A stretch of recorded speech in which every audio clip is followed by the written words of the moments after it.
Hello guys, नमस्कार, जोहार, सत श्री अकाल।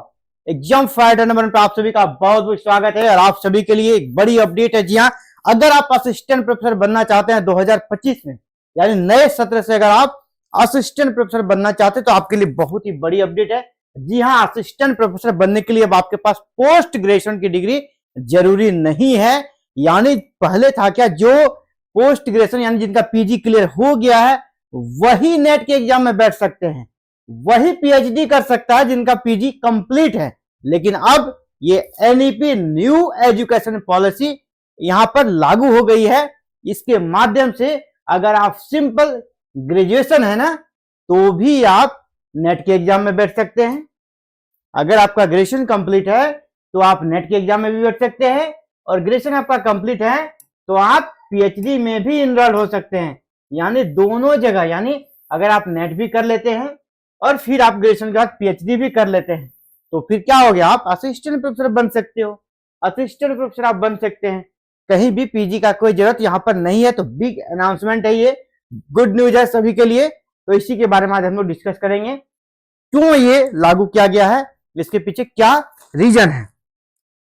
ये देखिए, यूजीसी का निर्णय है, ये यूजीसी का निर्णय है कि अब जो है ना, आप ग्रेजुएशन के टाइम से ही अपना अगर सोच लेते हैं हमको हायर एजुकेशन में जाना है, तो आपको एक टारगेट फिक्स करना होगा। जो 4 वर्षीय इंटीग्रेटेड कोर्स स्टार्ट किया गया है ना, अब ग्रेजुएशन पहले 3 वर्ष का होता था, अब कितने वर्ष का हो रहा है, 4 वर्ष का। अगर आप उसमें एडमिशन लेते हैं और ओवरऑल अगर आप 75% मार्क्स लाते हैं, 75% मार्क्स लाते हैं, तो आप सीधे नेट के एग्जाम में अपीयर हो सकते हैं, नेट के एग्जाम में बैठ सकते हैं। 4 वर्षीय स्नातक सीधे कर सकेंगे नेट और पीएचडी। जी हां, आपको पीजी करने का कोई भी जरूरत नहीं है। यानी वैसे बच्चे जो फ्रेशर्स हैं, अभी अपने करियर के बारे में सोच रहे हैं, ग्रेजुएशन करना चाह रहे हैं, भाई आपको अगर एडमिशन लेना है ना तो 4 वर्षीय में ही लेना। इसके बहुत सारे बेनिफिट्स हैं, यहां तो सिर्फ 2 बेनिफिट में बता रहा हूं, और भी सेक्टर्स में इसको बेनिफिट दिया जा रहा है।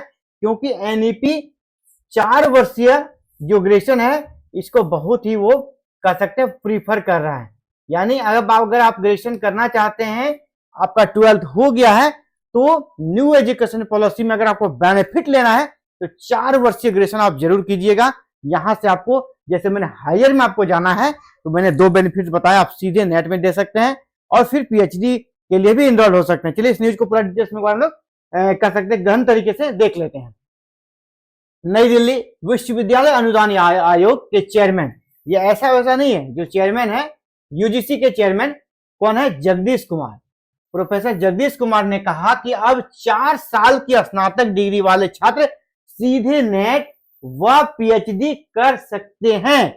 जूनियर रिसर्च फेलोशिप यानी जेआरएफ के साथ या उसके बिना पीएचडी करने के लिए उम्मीदवारों को स्नातक में न्यूनतम 75% अंक लाने होंगे, जैसा मैंने पहले कहा। और ये किनका बयान है, जो यूजीसी के चेयरमैन है प्रोफेसर जगदीश कुमार सर का, है ना। अंक लाने होंगे, लेकिन ये आप याद रखिएगा, हमको 75% ओवरऑल लाना पड़ेगा।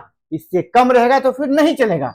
अब तक क्या होता था ना, अगर आपको नेट का एग्जाम देना है तो आपके पीजी में 55% मार्क्स चाहिए होते थे, तभी आप नेट का एग्जाम दे पाते थे। अब ऐसा नहीं है, अब आप ग्रेजुएशन के बाद भी सीधे आप पीएचडी में एडमिशन ले सकते हैं या नेट का एग्जाम दे सकते हैं। हालांकि यहां पर भी एक चीज आपको बता दें कि जिस प्रकार मैंने कहा न्यूनतम आपका 75% मार्क्स होने चाहिए, तो अगर आप कैटेगरी से बिलोंग करते हैं ना, अगर आप कैटेगरी से बिलोंग करते हैं तो फिर आपके 70% मार्क्स भी है ना, तो भी आप एलिजिबल हो जाएंगे नेट के एग्जाम में बैठने के लिए या पीएचडी करने के लिए। क्योंकि पिछला जो नियम था 55% पोस्ट ग्रेजुएशन में, उसमें भी 5% का रिलैक्सेशन मिलता था। ये रिलैक्सेशन यहां भी दिया जा रहा है।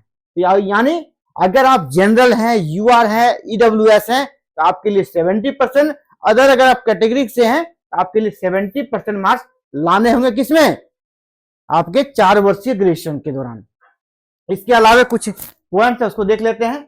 यहां पर जो मैंने बता दिया आपको कि जो आपको 5% का रिलैक्सेशन दिया जाएगा, उसी को लेकर यहां लिखा गया है।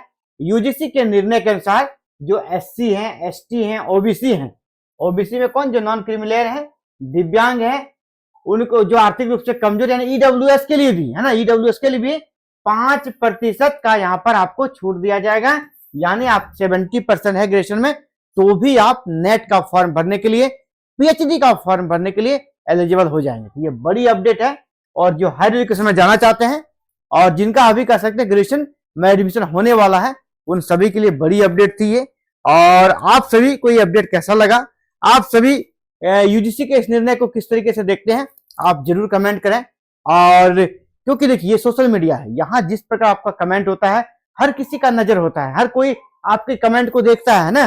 कभी कभी हो सकता है जो आपको ये सारा नियम बनाने वाले संस्था है, उनके भी किसी मेंबर का नजर पड़ जाए कि आपके किसी कमेंट पे लगातार आपका कमेंट हो, है ना, ट्रेंडिंग हो जाए, तो क्या होता है, उनका नजर में जाता है, तो वो हो सकता है वो आवश्यक सुधार उसमें फिर से कर सकता है। आपको कैसा लगता है ये यूजीसी का नया जो कह सकते हैं ये रूल्स है और नया कह सकते हैं जो अनाउंसमेंट है, आपको कैसा लगता है आप जरूर कमेंट कीजिएगा। ये आपके लिए अच्छा है या बुरा है, आप अपना विचार जरूर रखिएगा। तो चलिए इस अपडेट में इतना है, मिलते हैं एक नए अपडेट के साथ बहुत जल्द। और एक रिक्वेस्ट है, अगर आपका गोल हायर एजुकेशन में है, आप असिस्टेंट प्रोफेसर बनना चाहते हैं, तो ये चैनल हायर एजुकेशन को डेडिकेटेड चैनल है। और यहाँ पर यूजीसी नेट की तैयारी कराई जाती है, सेट की तैयारी कराई जाती है, असिस्टेंट प्रोफेसर एग्जाम्स की तैयारी कराई जाती है, और ऑल ओवर इंडिया कहीं भी हायर एजुकेशन से जुड़ी कोई वैकेंसी आती है तो उसकी सटीक सूचना और समुचित गाइडलाइन यहाँ पर आपको दी जाती है। आप भी चाहते हैं आपको सारे अपडेट विद इन टाइम बिल्कुल सही तरीके से, ऑथेंटिक तरीके से मिले, तो आप चैनल को आज ही सब्सक्राइब करें, बेल आइकन को प्रेस करके ऑल बटन को जरूर क्लिक कर लें, ताकि फर्दर जो भी अपडेट आए आपको इसकी सूचना विद इन टाइम मिल सके। चलिए, जय हिंद, जय भारत।